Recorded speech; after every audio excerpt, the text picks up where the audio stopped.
On May 1, 2011, President Barack Obama appeared on national television with the spontaneous announcement that Osama bin Laden, the purported organizer of the tragic events of September 11, 2001, was killed by military forces in Pakistan. Within moments, a media blitz ran across virtually all television networks in what could only be described as a grotesque celebratory display reflective of a level of emotional immaturity that borders on cultural psychosis. Depictions of people running through the streets of New York and Washington, chanting jingoistic American slogans, waving their flags like the members of some cult praising the death of another human being, reveals yet another layer of this sickness we call modern society. It is not the scope of this response to address the political usage of such an event or to illuminate the stage orchestration of how public perception was to be controlled by the mainstream media and the United States government.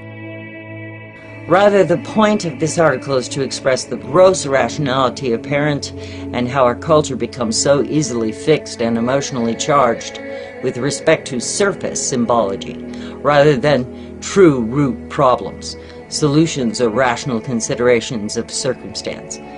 The first and most obvious point is that the death of Osama bin Laden means nothing when it comes to the problem of international terrorism.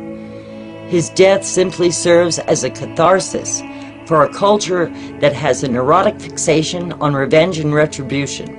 The very fact that the government, which from a psychological standpoint has always served as a paternal figure for its citizens, reinforces the idea that murdering people is a solution to anything, should be enough for most of us to take pause and consider the quality of the values coming out of the zeitgeist itself.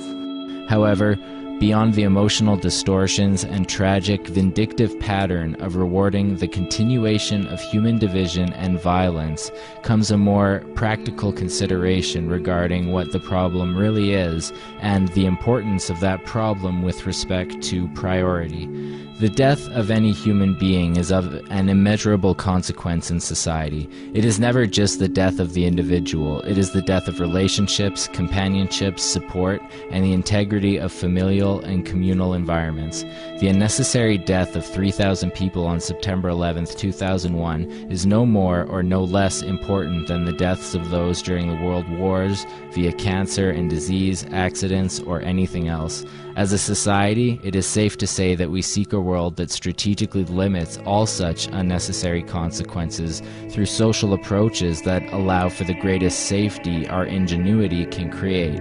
It is in this context that the neurotic obsession with the events of September 11, 2001 become gravely insulting and detrimental to progress. An environment has now been created where outrageous amounts of money, resources, and energy is spent seeking and destroying very small subcultures of human beings that pose ideological differences and act on those differences through violence.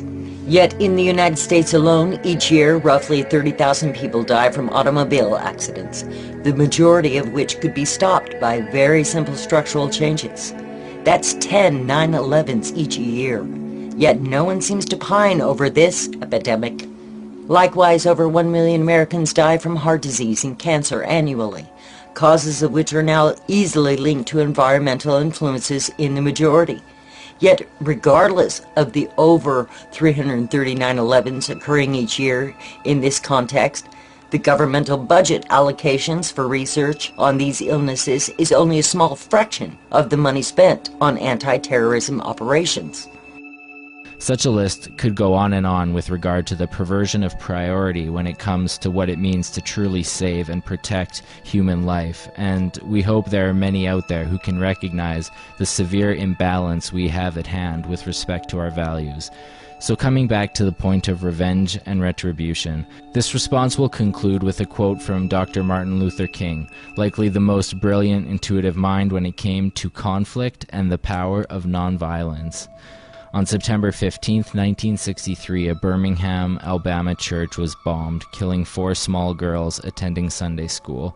In a public address, Dr. King stated, "What murdered these 4 girls? Look around. You will see that many people that you never thought about participated in this evil act. So tonight, all of us must leave here with a new determination to struggle. God has a job for us to do. Maybe our mission is to save the soul of America. We can't save the soul of this nation throwing bricks. We can't save the soul of this nation getting our ammunitions and going out shooting physical weapons. We must know that we have something much more powerful.